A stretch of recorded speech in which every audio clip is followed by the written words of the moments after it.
السلام علیکم ورحمۃ اللہ وبرکاتہ۔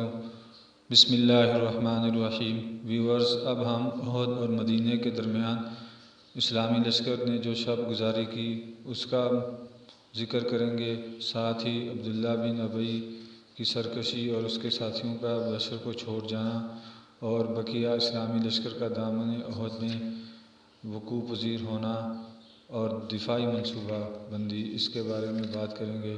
چلے ہم پہلے بات کرتے ہیں احد اور مدینہ کے درمیان شب گزاری۔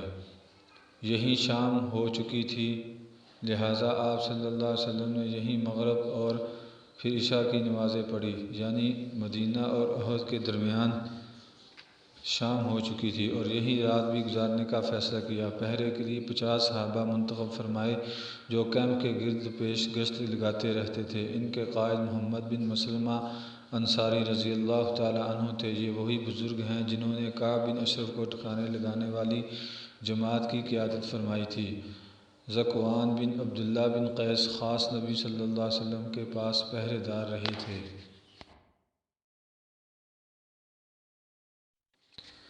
تو ویورز، اب ہم عبداللہ بن ابی اور اس کے ساتھیوں کی سرکشی کا تذکرہ کرتے ہیں۔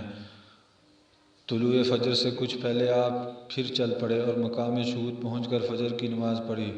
جب آپ صلی اللہ علیہ وسلم دشمن کے بالکل قریب تھے اور دونوں ایک دوسرے کو دیکھ رہے تھے، یہیں پہنچ کر عبداللہ بن ابی منافق نے بغاوت کر دی اور کوئی ایک تہائی لشکر یعنی 300 افراد کو لے کر یہ کہتا ہوا واپس چلا گیا کہ ہم نہیں سمجھتے کہ کیوں خواہ مخواہ اپنی جان دے۔ اس نے اس بات پر بھی احتجاج کا مظاہرہ کیا کہ رسول اللہ صلی اللہ علیہ وسلم نے اس کی بات نہیں مانی اور دوسروں کی بات مان لی۔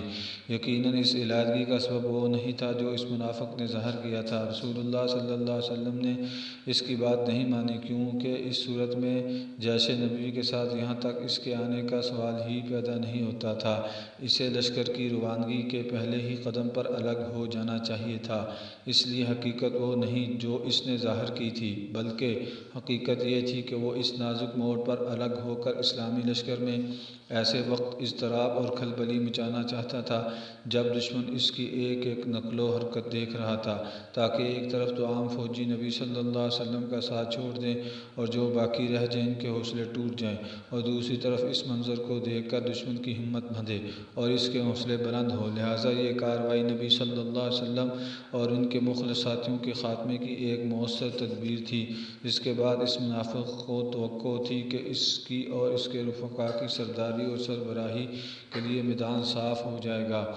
قریب تھا کہ یہ منافق اپنے بعض مقاصد کی برآری میں کامیاب ہو جاتا، کیونکہ مزید 2 جماعتیں یعنی قبیلہ اوس میں سے بنو حارثہ اور قبیلہ خزرج میں سے بنو سلمہ کے قدم بھی اکھڑ چکے تھے اور وہ واپسی کی سوچ رہے تھے، لیکن اللہ تعالیٰ نے ان کی دستگیری کی اور یہ دونوں جماعتیں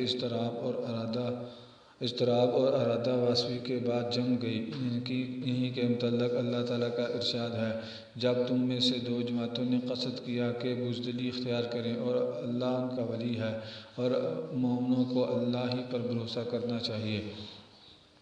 بہرحال منافقین نے واپسی کا فیصلہ کیا تو اس نازک ترین موقع پر حضرت جابر رضی اللہ تعالیٰ عنہ کے والد حضرت عبداللہ بن حرام رضی اللہ تعالیٰ عنہ نے انہیں ان کا فرض یاد دلانا چاہا۔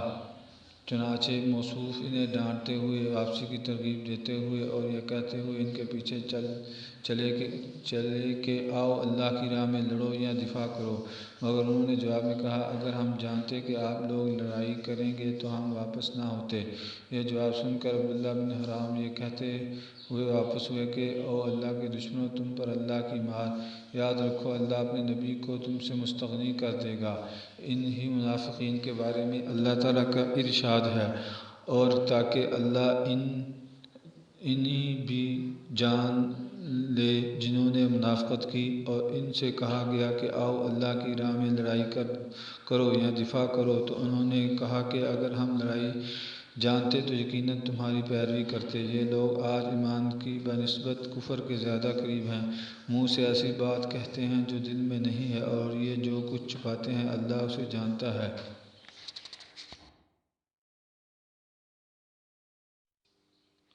ویورز، بقیہ اسلامی لشکر دامن احد میں اس بغاوت اور واپسی کے بعد رسول اللہ صلی اللہ علیہ وسلم نے بقیہ ماندہ لشکر کو لے کر، جس کی تعداد 700 تھی، دشمن کی طرف قدم بڑھایا۔ دشمن کا پڑاؤ آپ کے درمیان اور احد کے درمیان کئی سمت سے حائل تھا، اس لیے آپ صلی اللہ علیہ وسلم نے دریافت کیا کہ کوئی آدمی ہے جو ہمیں دشمن کے پاس سے گزارے بغیر کسی قریبی راستے سے لے چلے؟ اس کے جواب میں ابو خیثمہ نے عرض کیا، یا رسول اللہ صلی اللہ علیہ وسلم، میں اس خدمت کے لیے حاضر ہوں۔ پھر انہوں نے ایک مختصر راستہ اختیار کیا جو مشرکین کے لشکر کو مغرب کی سمت چھوڑتا ہوا بنی حارثہ کے حرا اور کھیتوں سے گزرتا تھا۔ اس راستے سے جاتے ہوئے لشکر کا گزر مربع بن قنطی کے باغ سے ہوا۔ یہ شخص منافق بھی تھا اور نابینا بھی۔ اس نے لشکر کی آمد محسوس کی تو مسلمانوں کے چہروں پر دھول پھینکنے لگا اور کہنے لگا، اگر آپ صلی اللہ علیہ وسلم اللہ کے رسول ہیں تو یاد رکھیے کہ آپ صلی اللہ علیہ وسلم کو میرے باغ میں آنے کی اجازت نہیں۔ لوگ اسے قتل کرنے کو لپکے، لیکن آپ صلی اللہ علیہ وسلم نے فرمایا، اسے قتل نہ کرو، یہ دل اور آنکھ دونوں کا اندھا ہے۔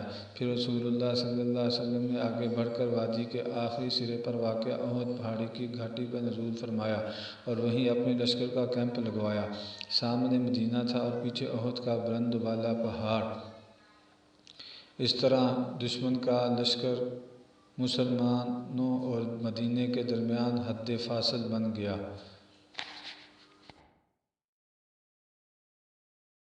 ویورز، اب دیکھتے ہیں دفاعی منصوبہ بندی کو۔